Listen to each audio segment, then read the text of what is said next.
Kapag inuuna mo ang Diyos, binabago niya ang iyong landas. Alam mo ba na may mga pagkakataon sa buhay na iniisip mo na ikaw ang may hawak ng lahat ng kontrol? Na ikaw ang gumagalaw, ikaw ang nagpapasya, ikaw ang nagdidikta kung ano ang mangyayari sa iyong buhay? Ngunit ano ang nangyayari kapag ang mga bagay ay hindi umaayon sa iyong plano? Ano ang mangyayari kapag ang iyong mga pagsusumikap ay tila walang kabuluhan? At sa kabila ng lahat ng iyong pagsisikap, parang napuputol ka sa iyong landas. Ano nga ba ang magiging sagot ni Diyos sa mga oras na ito? Hindi ba't may mga pagkakataon na napapaisip ka, bakit hindi ko pa rin nakikita ang aking tagumpay kung ako ay nagsusumikap naman? O baka may mga pagkakataon na nararamdaman mong tanging ikaw lamang ang gumagawa ng lahat ng hakbang at parang si Diyos ay malayo, parang hindi mo siya maramdaman sa mga oras na ito ng pangangailangan. Narito ang nakakagulat na katotohanan. Kapag inuuna mo ang Diyos, binabago niya ang iyong landas sa isang paraan na hindi mo kayang akalain. Ang pagkakasunod-sunod ng mga kaganapan sa iyong buhay ay hindi aksidente, hindi panandalian. Isang plano ng Diyos ang iyong tinatahak at ito ay higit pa sa iyong mga pangarap. Isang landas na puno ng tagumpay pero hindi sa pamantayan ng mundo, kundi sa pamantayan ng Diyos. Bago ka magtaka kung paano mangyayari ito, alamin mo muna ito. Si Diyos ay hindi kailanman titigil sa pagpapakita ng kanyang kapangyarihan sa buhay ng mga taong nananampalataya at inuuna siya. Baka iniisip mo, paano ko ba inuuna ang Diyos? Minsan, sa mga kagalakan at pagsubok, sa mga maliliit na detalye ng araw-araw na buhay, hindi mo akalaing inuuna mo na siya. Pero ang unang hakbang ay pagpapakumbaba. Pagpapakumbaba na magtiwala na ang Diyos ang may kontrol sa lahat ng bagay at hindi ka nag-iisa sa iyong paglalakbay. Ang tunay na pag-uunang ito ay hindi lamang sa isang oras ng dasal o pag-aayuno. Ango din sa bawat aspeto ng iyong buhay, sa iyong relasyon, sa iyong trabaho, sa iyong mga pangarap, at maging sa iyong mga kabiguan. Ang buhay ng isang tao na inuuna ang Diyos ay puno ng kalakasan at gabay mula sa Kanya. Sa kabila ng mga pagsubok at pagsalungat sa daan, binabago ni Diyos ang iyong landas, hindi upang gawing madali ang lahat, kundi upang gawing makulay at puno ng Kanyang biyaya. Puno ng layunin, puno ng direksyon, at puno ng Kanyang presensya, at hindi ka na kailanman maghahanap ng ibang solusyon, sapagkat alam mong ang plano ng Diyos ay palaging ang pinakamahusay, Nut Kanyang pinipili na gabayan ka patungo sa tagumpay na higit pa sa iyong inisip. At ito ang pinakamahalaga, kapag inuuna mo siya, hindi mo na kailangang mangamba tungkol sa bukas. Hindi mo na kailangang mangarap na kontrolin ang lahat ng bagay. Kasi ang Diyos na nagbigay ng buhay, siya rin ang magbibigay sa iyo ng tamang direksyon. Siya ang magbibigay ng kapayapaan sa iyong puso, ng katiyakan sa iyong isipan at ng lakas sa iyong katawan. Ngunit may isang bagay na tiyak, kailangan mong magtiwala sa Kanya ng buo. Wala nang higit pang mahalaga kaysa ito. Ngayon, tanungin mo ang iyong sarili, ano ang ibig sabihin ng inuuna ang Diyos para sa iyo? Ano ang mga hakbang na magpapakita ng tiwala sa Kanya sa iyong buhay? Ang iyong landas ay hindi magiging kapareho ng sa iba, ngunit ang pag-uunang ito sa Kanya ay magbibigay sa iyo ng mas maliwanag na direksyon kaysa anumang plano na meron ka sa iyong sarili. Sa bawat paglalakbay ng tao sa mundo, laging may mga pangako na nais maranasan, mga pangako na naghihintay lamang na makamtan, mga pangako na bumangon mula sa mga salita ng Diyos, mga pangako na nakaukit sa Kanyang mga banal na kasulatan. Isa sa mga pinakamahalagang pangako ng Diyos ay ang pagiging katuwang niya sa lahat ng aspeto ng ating buhay. Ngunit paano ba natin maiiwasan ang mga pagkatalo at paghihirap kung sa bawat hakbang ay tila may mga pagsubok na dumarating na nagdudulot ng takot at panghinaan ng loob? Isa sa mga pinakamahalagang pangako na makikita natin sa Biblia ay ang pangako ng Diyos na Siya ang magpapabago ng ating landas. na sa bawat dusa, kanyang pinapakita na ang ating mga pagsubok ay hindi dapat magtakda ng ating mga hangganan, kundi magtulungan siya at tayo upang malampasan ang lahat ng ito. Kapag inuuna mo ang Diyos, binabago niya ang iyong landas. Ang pangako niya ay hindi isang simpleng pangako na basta lang mabanggit. Ang pangako na ito ay puno ng kahulugan at nagsisilbing gabay para sa ating buhay. Sa Aklat ng Kawikaan 3:7, makikita natin ang mga salitang ito. Magtiwala ka sa Panginoon ng buo mong puso at huwag mong sasandalan ang iyong sariling kaalaman. Kilalanin mo siya sa lahat ng iyong mga lakad at ituturo niya sa iyo ang tamang landas. Sa mga simpleng salita, iniimbitahan tayo ng Diyos na magtiwala sa Kanya ng buong puso at walang kondisyon. Hindi sapat ang magtiwala lamang sa ating sariling pangunawa, sapagkat may mga pagkakataong ang ating mga plano ay hindi umaayon sa kalooban ng Diyos. Ang pangako ng Diyos ay hindi isang sigurado o madaling landas. Ngunit ito ay landas na puno ng mga aral, ng Kanyang pagpapala at ng isang bukas na pinto para sa Kanyang kalooban. Ang pangako ng Diyos ay malalim at makapangyarihan. Yun ang mga salitang ito ay hindi nagsasabi na wala ng hirap o pagsubok sa buhay ng isang nananampalataya, kundi nagsasabing kahit anong pagsubok ang dumating, siya ay magbibigay ng gabay at lakas upang malampasan ito. Ang Diyos ay laging naroroon at siya ay may plano para sa bawat isa sa atin. Hindi man natin maintindihan ang lahat ng mga kaganapan, ngunit ang Diyos na may plano para sa atin ay tapat at hindi siya magpapabaya sa atin. At ito ang susi. Ang pangako ng Diyos ay hindi limitado sa mga panahon ng kasaganaan at tagumpay, kundi lalong higit sa mga panahon ng kahirapan at pagsubok. Kung nakikita mo ang iyong sarili na parang natatapakan at nawawala ng direksyon, tandaan mo na sa mga oras na iyon, ang Diyos ang magbibigay gabay sa iyong landas. Ang Kanyang pangako ay magbibigay sa iyo ng lakas upang patuloy na maglakbay, magbigay ng pag-asa sa kabila ng lahat ng pagsubok. Ang buhay ng bawat isa sa atin ay hindi isang simpleng paglalakbay. Minsan, ang ating mga hakbang ay puno ng mga pagkatalo, pagkabigo at kalituhan. Ngunit hindi ito nangangahulugang tinanggihan tayo ng Diyos. Sa halip, ito ay isang pagkakataon na magtiwala sa Kanyang plano at magtiwala na siya ang may hawak ng ating mga buhay. Ang buhay na inuna ang Diyos ay buhay na puno ng layunin at may tiwala sa Kanyang plano para sa ating mga landas. Pumili tayo ng buhay na inuuna ang Diyos at sa Kanyang mga pangako ay magkakaroon tayo ng gabay at lakas upang magsimula at magpatuloy sa landas ng tagumpay kahit sa gitna ng mga pagsubok. Ang pangako ng Diyos sa atin ay hindi lamang para sa isang panahon, kundi para sa lahat ng panahon ng ating buhay. Maging sa pinakamadilim na oras, ang Kanyang liwanag ay patuloy na magpapakita sa atin ng tamang landas. Habang ang mundo ay patuloy na lumalaban sa mga hamon ng buhay, mga digmaan, kalamidad, kalusugan na bumabagsak, at mga ekonomiyang naguguluhan, ang mga pangako ng Diyos ay patuloy na tumatakbo sa ating mga puso, nagsisilibing gabay at ilaw sa dilim. Sa gitna ng mga pagsubok na ito, napakahalaga na tandaan natin na ang mga pangako ng Diyos ay hindi mga pangako na nakatali lamang sa mga panahon ng tagumpay at kasaganaan, kundi mga pangako na may kagalakan at pag-asa na nagmumula sa Kanya. Kahit sa mga oras ng krisis at pagsubok, pumunta ka sa kalsadang iyon, ang landas na puno ng takot, ng pangarap na naglaho, at ng mga araw na parang hindi mo alam kung saan patungo ang iyong buhay.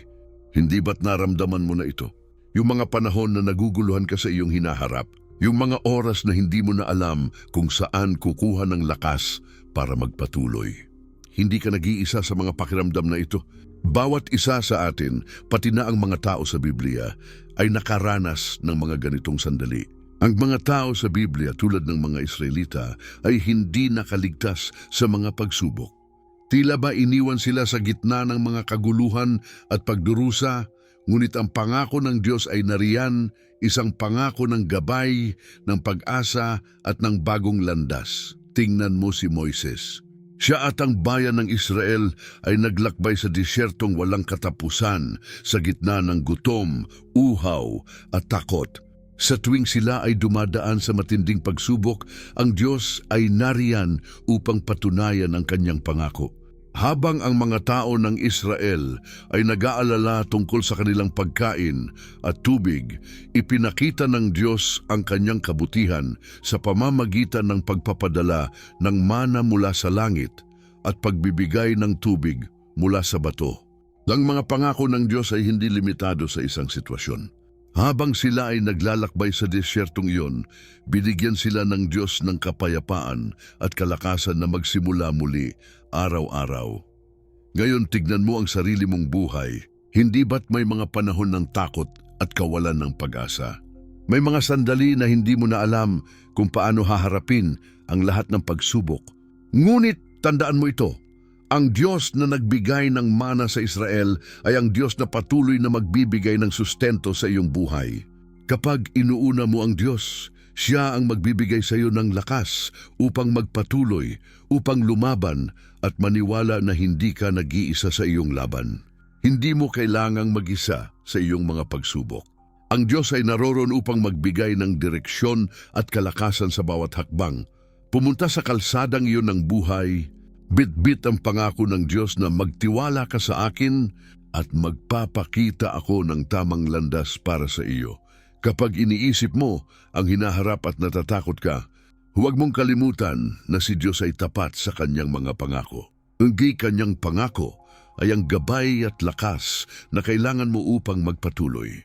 Ang iyong pangarap ay hindi nakatali sa iyong kakayahan o sa kalagayan ng mundo, kundi sa kalooban ng Diyos na tapat sa kanyang mga salita. Sa mga oras ng kalituhan at takot, alalahanin mo ang mga salitang ito. Huwag kang matakot, ako ay sumasa iyo. Ang pangako ng Diyos ay hindi natitinag. Kapag iniuna mo siya, binabago niya ang iyong landas, pinapalakas ka upang magpatuloy. Hindi mo kailangang mag-alala. Anuman ang mga pagsubok, ang Diyos ay magsusustento sa iyo at magsasama sa iyong landas. Ang mga pangako ng Diyos ay buhay at ang bawat hakbang mo ay sinusuportahan ng kanyang walang hanggang kabutihan. Sa lahat ng laban na kinahaharap mo ngayon, ang Diyos ay naroroon. Hindi siya magpapabaya. Kung paanong ipinakita niya ang kanyang katapatan sa mga nakaraang henerasyon, ipagkakaloob niya rin ang kanyang mga pangako sa iyo ngayon. Sa bawat hakbang na tatahakin mo, kasama mo siya at siya ang magbibigay ng gabay at lakas upang makarating ka sa kinalalagyan ng tagumpay at kapayapaan. Maraming mga tao sa buong mundo ang naglakbay sa daan ng matinding pagsubok at paghihirap. May mga kwento ng mga taong nawalan ng pag-asa, nasaktan at nahulog sa mga kalungkutan ng buhay. Ngunit sa bawat kwento ng paghihirap, may mga kwento ng pagpapala at himala, mga testimonya ng mga taong natagpuan ang tagumpay at kaligtasan sa pamamagitan ng kanilang pananampalataya at pagtitiwala sa Diyos. Ang mga kwentong ito ay hindi lamang mga kwento ng mga tao sa nakaraan, kundi mga patotoo na patuloy na binubuhay ni Diyos sa kasalukuyan. Isang magandang halimbawa ng isang patotoo ng tagumpay ay ang kwento ni Maria. Siya ay isang ina na nagdaan sa matinding pagsubok sa kanyang buhay. Sa isang taon, ang kanyang asawa ay nawalan ng trabaho at ang kanilang pamilya ay dumaan sa isang malupit na krisis pinansyal. Wala silang sapat na pera upang matustusan ang mga pangunahing pangangailangan nila at ang kanilang mga utang ay patuloy na dumadami. Si Maria, sa kabila ng kanyang mga alalahanin, ay hindi nawala ng pag-asa. Siya ay nagdasal, nagtiwala sa Diyos at patuloy na naghahanap ng mga paraan upang malampasan ang kanilang krisis. Ang kanyang pananampalataya sa Diyos ay hindi nawala. At sa hindi inaasahang pagkakataon, nakatagpo siya ng isang pagkakataon upang magsimula ng maliit na negosyo. Sa loob lamang ng ilang buwan, ang kanilang buhay ay nagsimulang magbago. Ang negosyo ni Maria ay lumago at ang kanyang pamilya ay muling nakabangon mula sa pagkakabaon sa utang. Nalaman ni Maria na ang Diyos ay hindi kailanman nagkulang sa kanyang pangako. Siya ay tapat sa kanyang mga salita at hindi niya pinababayaan ang mga taong tumitiwala sa kanya. Isang ibang kwento ay si Juan, isang lalaki na matagal nang nagtatrabaho sa isang kumpanya ngunit bigla na lang natanggal sa trabaho. Sa mga unang linggo ng pagkawala ng trabaho, naranasan ni Juan ang takot at kawalan ng direksyon. Ngunit sa halip na magtago sa lungkot, nagpasya siyang magdasal at magtiwala sa Diyos. Panginoon, alam ko po na hindi ninyo ako pababayaan. Ibigay niyo po sa akin ang tamang pagkakataon at lakas na kailangan ko, ang kanyang dasal. Hindi nagtagal, nakatagpo siya ng bagong oportunidad. Isang trabaho na hindi lamang higit na nagbigay sa kanya ng kabuhayan, kundi higit na nagbigay ng kasiyahan. Si Juan ay nagtiwala na ang Diyos kahit sa mga oras ng kawalan ng pag-asa ay magbibigay ng tamang oportunidad sa kanyang mga anak. Sa mga kwentong ito, makikita natin na ang mga pangako ng Diyos ay hindi isang abstraktong ideya, kundi isang makapangyarihang pwersa na nagbibigay buhay at pag-asa sa mga puso ng kanyang mga anak. Hindi lamang ito mga kwento sa Biblia o sa nakaraan. Ang mga pangako ni Diyos ay buhay at aktibo sa bawat aspeto ng ating buhay. Ang mga patutuo ng mga tao tulad ni Maria at Juan ay nagpapatunay na kapag inuuna mo ang Diyos, siya ay tapat sa kanyang pangako na baguhin ang iyong landas at patnubayan ka sa tamang direksyon. Hindi ba't mahalaga na makita natin ang katotohanan sa mga kwentong ito? Ang Diyos ay hindi nagbabago. Ang kanyang mga pangako na itinaguyod sa Biblia ay patuloy na tapat at totoo hanggang sa kasalukuyan. Si David, si Moises at ang buong Israel ay nakaranas ng mga dakilang tagumpay at himala dahil nanatili silang tapat sa Diyos. At ngayon, sa mga kwento ni Maria at Juan, makikita natin na ang Diyos ay patuloy na kumikilos sa ating buhay, hindi lamang sa mga malalaking bagay, kundi pati na rin sa mga maliliit na hakbang na ginagawa natin araw-araw. At tandaan mo, ang bawat tagumpay na ito ay hindi mula sa sariling lakas ng tao. Ang bawat tagumpay ay isang patutuo ng kabutihan at katapatan ng Diyos. Ang Diyos na nagbigay sa kanila ng tagumpay ay siya ring magbibigay ng tagumpay sa atin. Ang kanyang mga pangako ay hindi nagtatangi. Ang Diyos ay tapat at makapangyarihan, at siya ay may plano para sa bawat isa sa atin. Isang plano ng kapayapaan at pag-asa, hindi ng kapahamakan. Kung iniisip mo ngayon, baka hindi ko kaya magtagumpay, tandaan mo na hindi ka nag-iisa. Ang Diyos ay naroroon sa bawat hakbang ng iyong landas at siya ang magpapalakas sa iyo. Siya ang magbibigay sa iyo ng mga oportunidad, ng kalakasan at ng tamang gabay upang magtagumpay. Tiwala lang at ipagpatuloy ang pagtangkilik sa kanyang mga pangako. Siya ay tapat at ang kanyang mga salita ay hindi magbabalik na walang kabuluhan. Ang mga pangako ng Diyos ay hindi lang mga salita sa isang aklat na matagal nang isinulat. Ang mga ito ay bahagi ng mas malawak na plano ng Diyos para sa buong sangkatauhan. At ito ay nagtataglay ng isang malalim na kahulugan na umaabot mula sa nakaraan, sa kasalukuyan at sa hinaharap. Ang mga pangako ng Diyos na kanyang ipinahayag sa mga banal na kasulatan ay may mga katotohanang nauugnay sa ating buhay ngayon at sa mga darating na panahon. Ang mga pangako na ating tinatanggap ngayon ay bahagi ng mas malawak na propesya ng Diyos. Isang propesya na kumikilos sa buong mundo at patuloy na nagsisilbing gabay para sa lahat ng kanyang nilalang. Ang Diyos ay hindi nagtakda ng mga pangako na nakatago lamang sa mga sinaunang panahon, kundi ang bawat pangako ay bahagi ng mas malaking plano na nag-uugnay sa bawat henerasyon ng mga mananampalataya. Ang mga salitang itinaguyod ng Diyos mula sa mga aklat ng propeta ay may kahulugan hindi lang sa kanilang panahon, kundi sa ating panahon din. Sa mga aklat ng Apokalipsis, Isayas at Daniel, makikita natin ang mga propesyang nagpapakita ng makapangyarihang plano ng Diyos na mangyayari sa hinaharap. Ngunit ang mga pangako ay hindi nagtatapos doon. Ari mga ba ito ay panuloy na natutupad at ito ay isang pag-aanyaya sa atin upang magtiwala sa Kanya ngayon. Sa Apokalipsis 21:4, isinasaad na wala ng kamatayan, ni panaghoy, ni pagluha, ni hirap, sapagkat ang mga unang bagay ay pawi na. Ang pangako ng Diyos ay hindi lamang tungkol sa mga pagsubok na tinatamo natin sa araw-araw. Ang pangako ay tumutukoy din sa hinaharap na magdadala sa atin ng kaluwalhatian at kapayapaan. Sa kabila ng mga paghihirap, ang Diyos ay magpapakita ng kanyang kaluwalhatian at mag-aalok ng ganap na kaligtasan.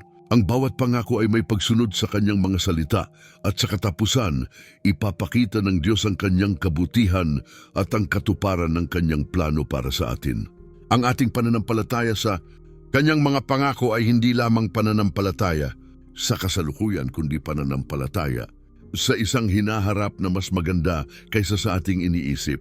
Sa mga araw na tayo ay dumaranas ng mga pagsubok at matinding kalamidad, tanungin mo ang iyong sarili, paano ko nakakalimutan ang mga pangako ng Diyos na patuloy na natutupad? Ang mga propesiyang ito ay hindi tumitigil. Ang Diyos na nagsimula ng kanyang mga plano sa buhay ng bawat isa sa atin ay tapat na magtatapos nito. Kung titingnan mo ang nakaraan ng Israel, makikita mo kung paano natupad ang mga pangako ng Diyos sa kabila ng kanilang mga pagkatalo, pagkatalikod at mga pagsubok. Ang Diyos ay tapat at walang hanggan at Siya ay patuloy na kumikilos sa ating buhay, magbibigay gabay sa atin upang makamtan ang tagumpay at ang kanyang layunin at hindi lang ito tungkol sa hinaharap na kaluwalhatian. Sa bawat hakbang ng buhay mo, ang mga pangako ng Diyos ay kasalukuyang natutupad. Kung ang Diyos ay naging tapat sa Israel at sa kanyang mga anak sa nakaraan, Siya ay magiging tapat din sa iyo ngayon. Tinutupad Niya ang kanyang mga pangako sa mga oras ng kalungkutan at sa mga oras ng kagalakan. Sa bawat pagsubok, naroroon ang kanyang presensya at pinapalakas Niya tayo upang magpatuloy. Ang kanyang plano ay makapangyarihan at magbibigay ng direksyon sa ating buhay. Ang Diyos ay hindi nagsasabi ng isang pangako na hindi Niya tutuparin. Ang lahat ng sinabi Niya ay natutupad sa kanyang oras ayon sa kanyang plano. Ang bawat pangako na ipinagkaloob kay Abraham, kay Moises at sa mga propeta ay isang paalala na ang Diyos ay tapat at Siya ay magtutupad ng kanyang mga salita. Ang bawat pangako ay isang patutuo na ang Diyos ay laging naroroon at gumagawa ng mga kababalaghan sa ating buhay. Sa mga panahon ng matinding pagsubok, kung ikaw ay dumadaan sa mga problema sa iyong pamilya, kalusugan o sa iyong trabaho, tandaan mo na ang mga pangako ng Diyos ay hindi nasusukat ng sitwasyon ng mundo. Ang kanyang plano para sa iyo ay higit pa sa lahat ng ito. Ang kanyang pangako ay magdadala ng tagumpay, ng kapayapaan at ng kaluwalhatian at hindi mo kailangang mag-alala kung paano mangyayari iyon. Ang Diyos sa kanyang oras ay magbibigay sa iyo ng tamang direksyon, ng mga pagkakataon at ng mga solusyon sa iyong mga suliranin. Ang mga pangako ng Diyos ay hindi naluluma. Ang bawat henerasyon ng mga mananampalataya ay may pagkakataon na makamtan ng kanyang mga biyaya at mapansin ang kanyang katapatan. Ang plano ng Diyos ay hindi natitinag at ang kanyang mga pangako ay patuloy na magdadala ng kagalakan at kaligtasan sa ating buhay. Kaya't magtiwala ka dahil ang Diyos na gumawa ng mga pangako sa nakaraan ay ang Diyos na patuloy na gagawa ng mga himala sa ating buhay ngayon. Bakit nga ba parang mahirap pagtiwalaan ang mga pangako ng Diyos kapag tayo'y dumadaan sa matinding pagsubok? Kung ang Diyos ay may mga pangako ng kaligtasan, pag-iingat at tagumpay, bakit may mga pagkakataong tila tayo ay iniwan o pinabayaan sa ating mga laban? Bakit kapag tayo ay nagdarasal at humihiling, parang hindi natutupad ang mga pangako niya sa ating buhay?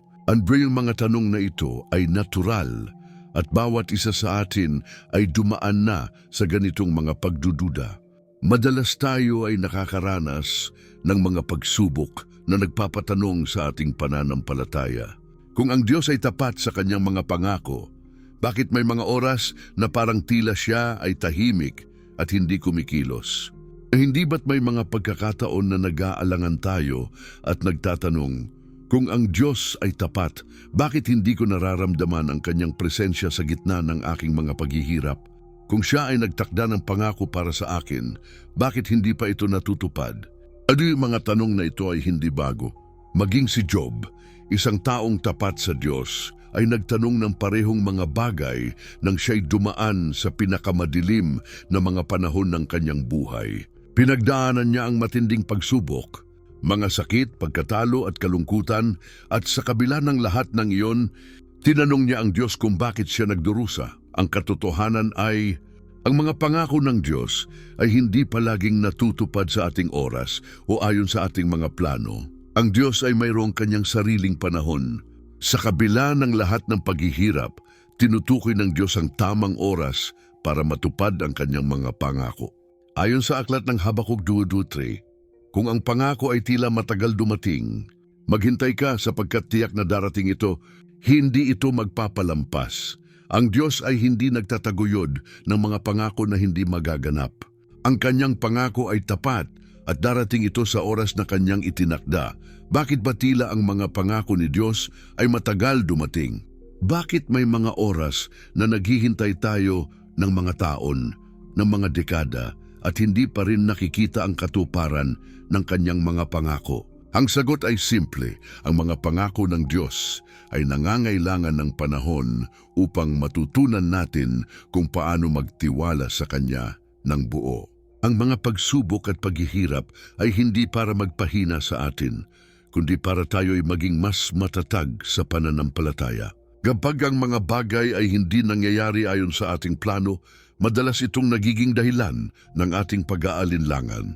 Ngunit sa mga sandaling ito, pinapalakas tayo ng Diyos at binibigyan tayo ng pagkakataon upang magtiwala sa kanyang kalooban. Isipin mo ang buhay ni Abraham na ipinangako ng Diyos na siya ay magiging ama ng isang malaking bansa. Ngunit siya at ang kanyang asawa, si Sarah, ay naghintay ng maraming taon bago natupad ang pangako. Si Abraham, sa kabila ng kanyang edad at ng tila imposibleng kondisyon, ay hindi nagduda sa pangako ng Diyos. Ang kanyang pananampalataya ay pinagtibay ng mga pagsubok na nagpatuloy ng maraming taon. Ang Diyos, sa kanyang sariling panahon, ay ginawaran sila ng anak na si Isaac at natupad ang kanyang pangako.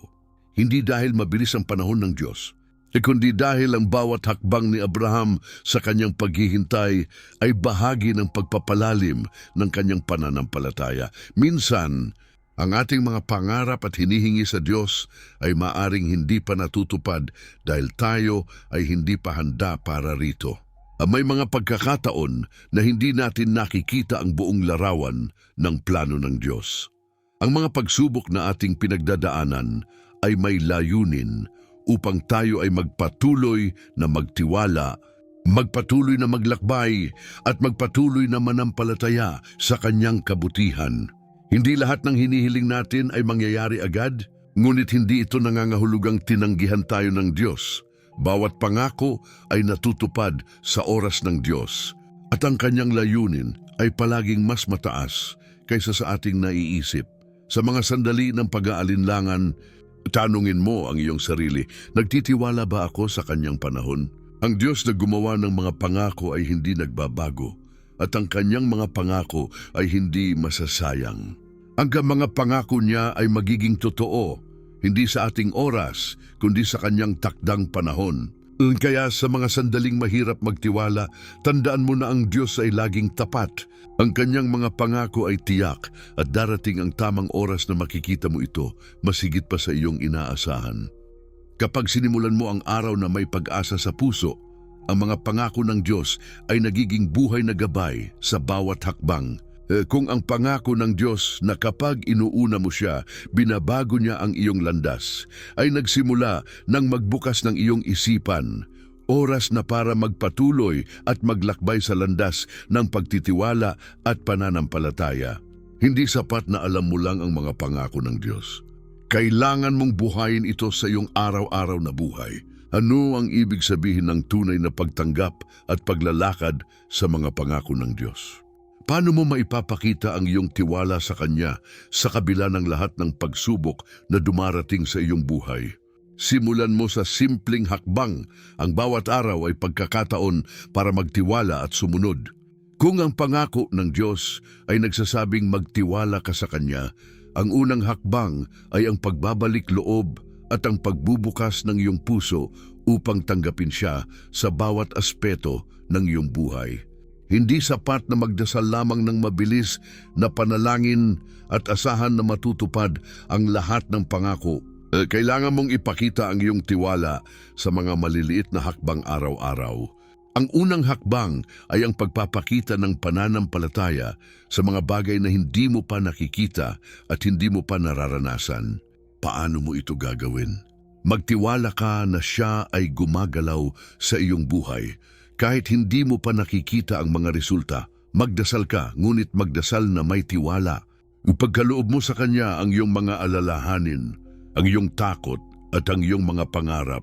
Huwag lamang magdasal para sa iyong mga pangangailangan, kundi magpasalamat din sa Kanyang mga pangako na natutupad sa tamang panahon. Bawat panalangin ay pagkakataon na isuko mo ang iyong buhay sa Kanya. Ipagpasalamat mo ang Kanyang mga plano na mas mataas at mas maganda kaysa sa iyong sariling mga plano. Ang bawat araw ay isang pagkakataon para tanggapin ang Kanyang pagkilos sa iyong buhay.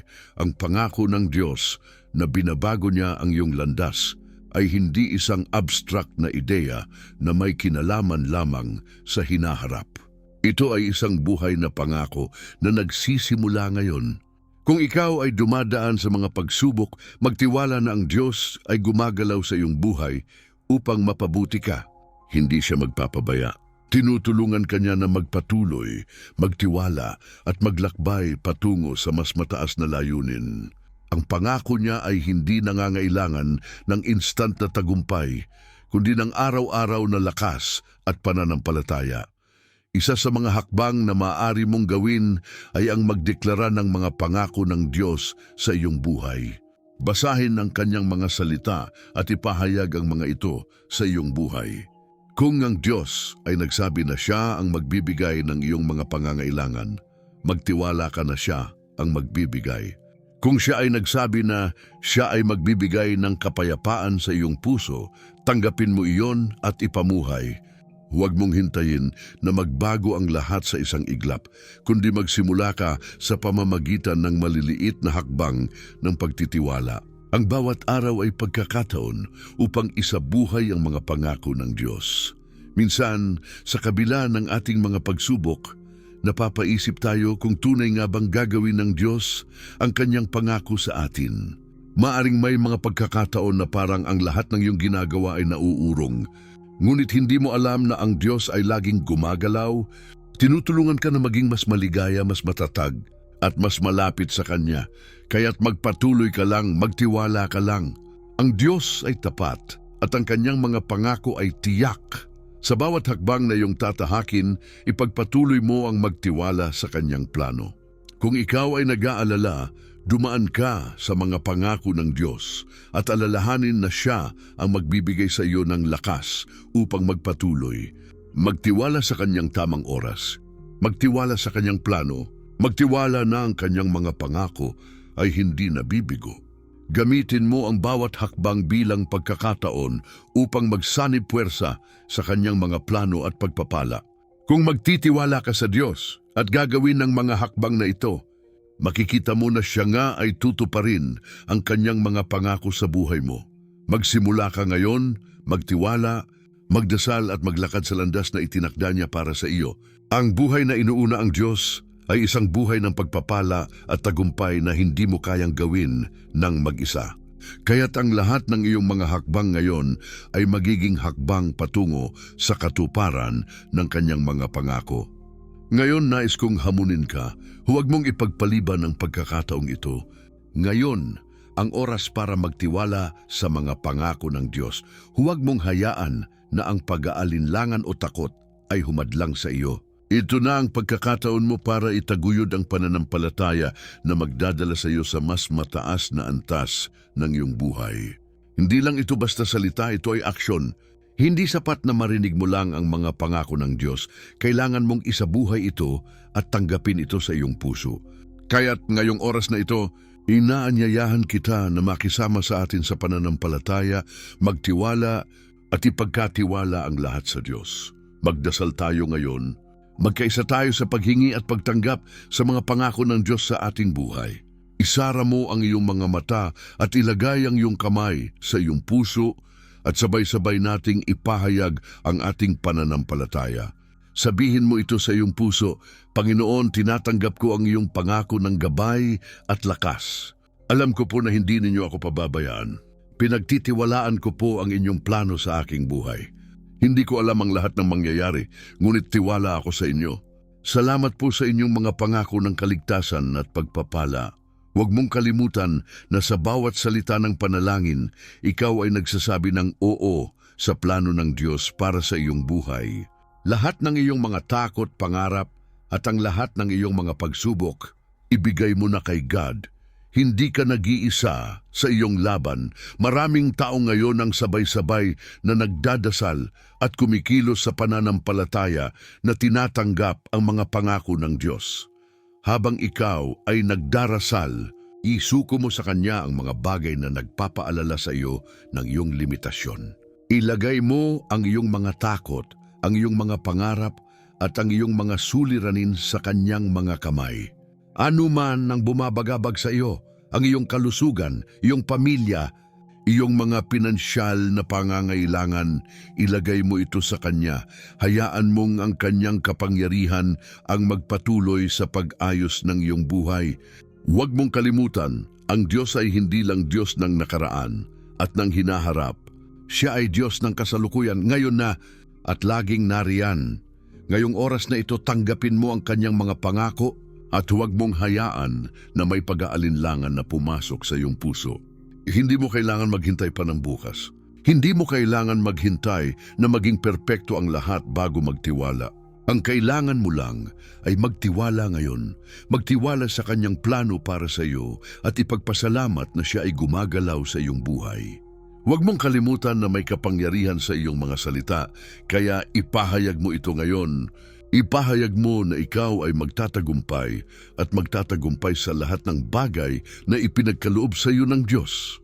At habang tayo ay nagdarasal, huwag mong kalimutan na ang bawat tao na nakikinig ngayon, kasama mo ay lumalakad sa parehong landas ng pananampalataya.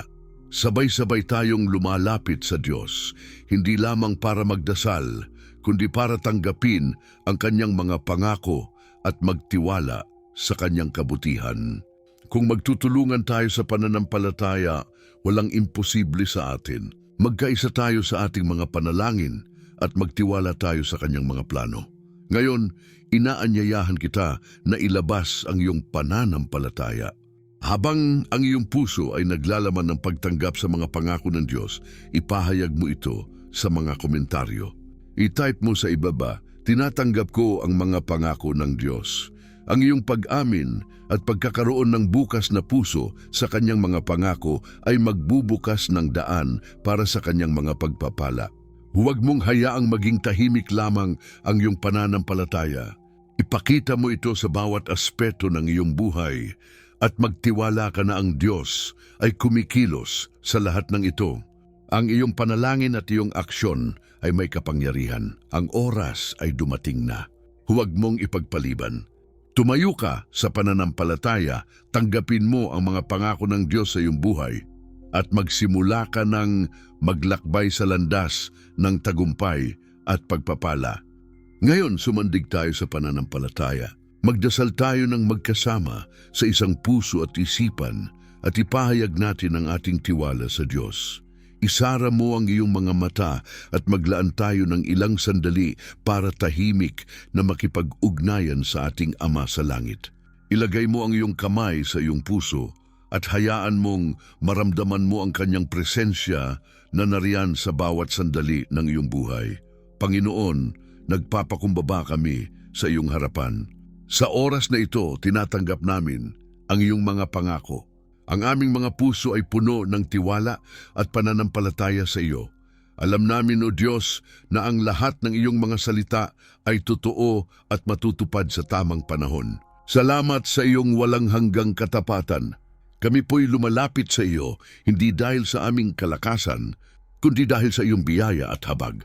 Sa bawat salita ng panalangin na binibigkas natin, hayaan mong maramdaman mo ang kapangyarihan ng Diyos na dumadaloy sa iyong buhay.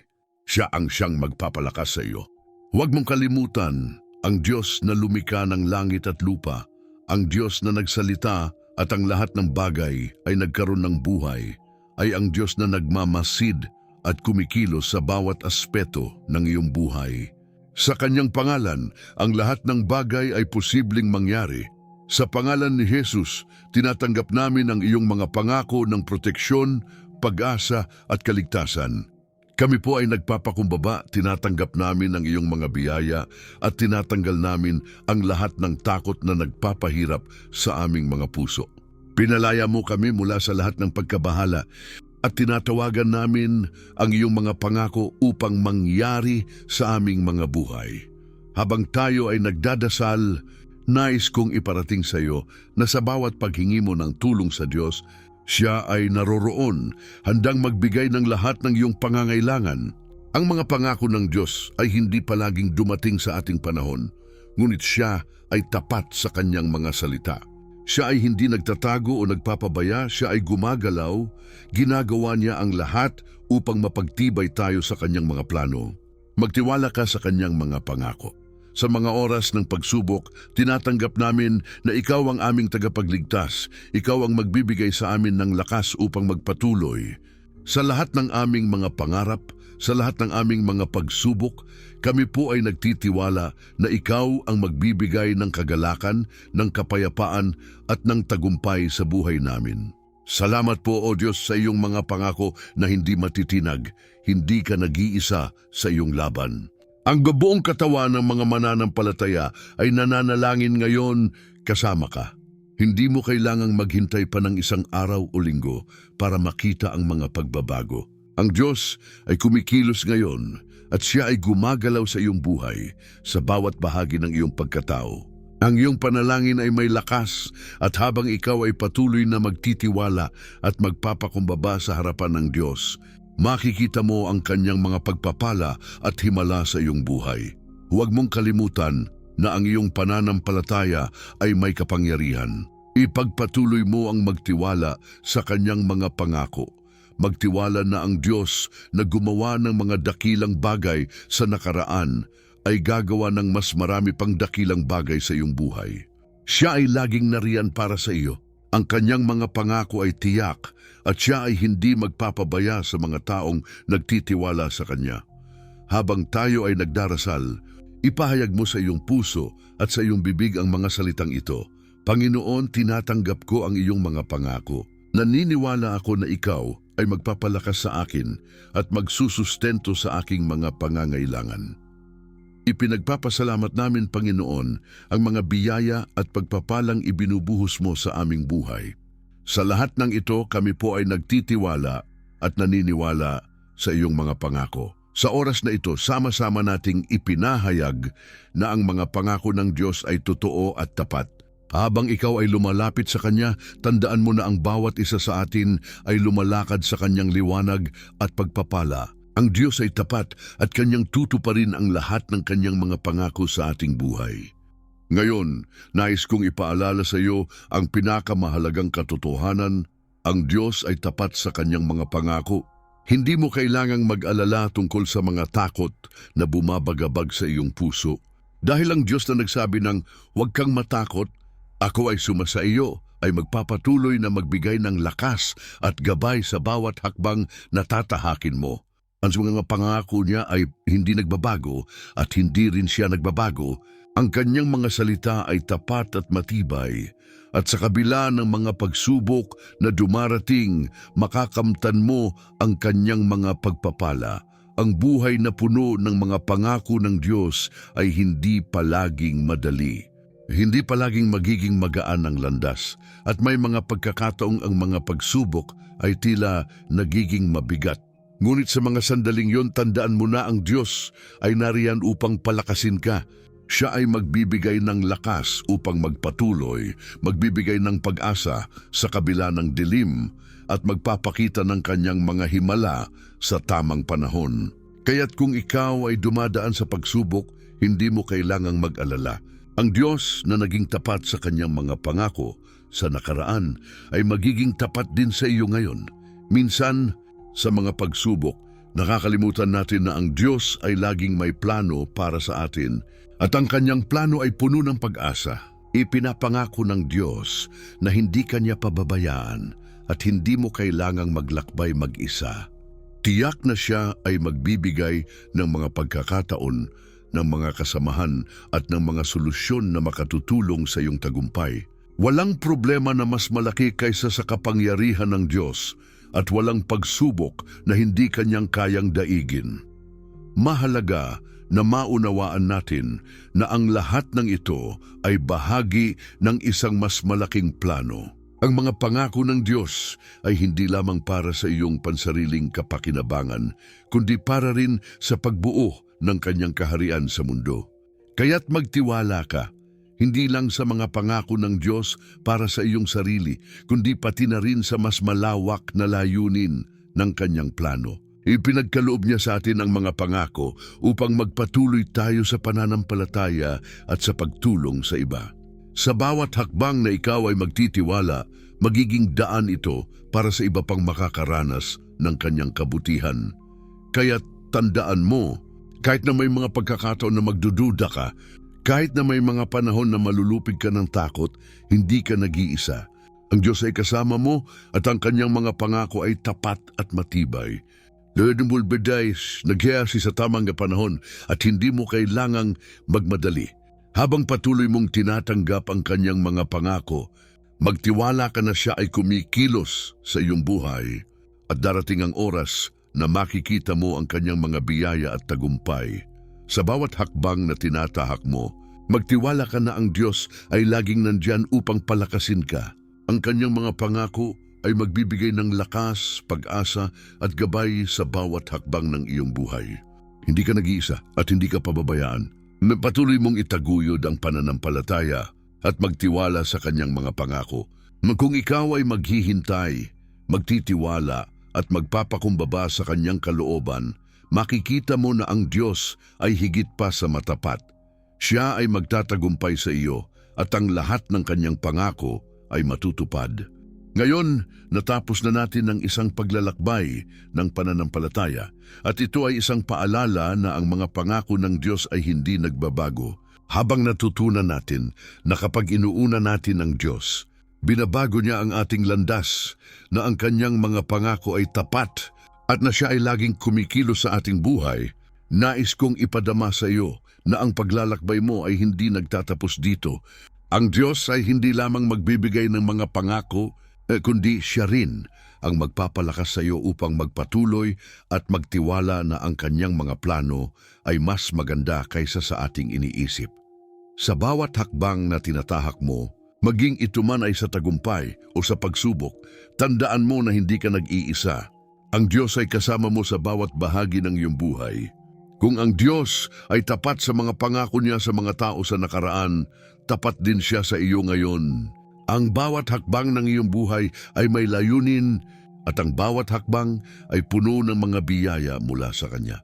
Huwag mong kalimutan na ang Kanyang plano ay mas mataas kaysa sa iyong sariling plano at siya ay magdadala ng kapayapaan at kaligayahan sa iyong puso.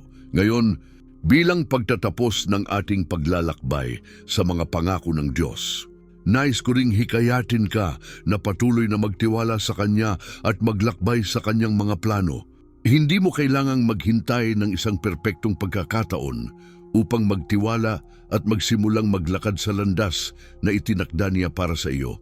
Ang bawat hakbang na iyong tinatahak ay isang hakbang patungo sa katuparan ng mga pangako ng Diyos. Kaya't magtiwala ka, patuloy na lumakad sa pananampalataya at makita mo na ang Diyos ay magbibigay sa iyo ng mga biyaya, tagumpay at kaligayahan. Ngayon, nais kong magbigay sa iyo ng isang paanyaya. Huwag lang maging tagapakinig, kundi maging isang tagapagpatotoo ng mga pangako ng Diyos. Ipagpatuloy mo ang paglakbay ng pananampalataya at pagkakaroon ng tiwala sa kanyang mga salita. Huwag mong kalimutan na ang bawat araw ay isang pagkakataon na magtiwala at maglakad sa kanyang mga plano. Ang bawat hakbang na ginagawa mo ay hindi isang hakbang na mag-isa ka. Ang Diyos ay kasama mo at Siya ay magsusustento sa iyong mga pangangailangan. Huwag kalimutan na ang mga pangako ng Diyos ay para sa iyo at Siya ay magbibigay sa iyo ng kapayapaan at lakas. Patuloy mong tanggapin ang mga pangako niya sa iyong buhay at ipagkatiwala ang iyong buong pagkatao sa kanyang mga kamay. Sa bawat hakbang na iyong tatahakin, patuloy mong ipahayag na ikaw ay nagtitiwala at naniniwala na ang Diyos ay tapat sa kanyang mga pangako. Sa pagtatapos ng ating paglalakbay na ito, nais kong iparating sa iyo na ang bawat isa sa atin ay may bahagi sa mas malaking plano ng Diyos. Magtiwala ka, magtiwala sa kanyang mga pangako, at magtiwala na Siya ay magdadala ng tagumpay at pag-asa sa iyong buhay. Habang patuloy kang naglalakbay, tandaan mong ang Diyos ay laging tapat at ang kanyang mga pangako ay hindi nagbabago.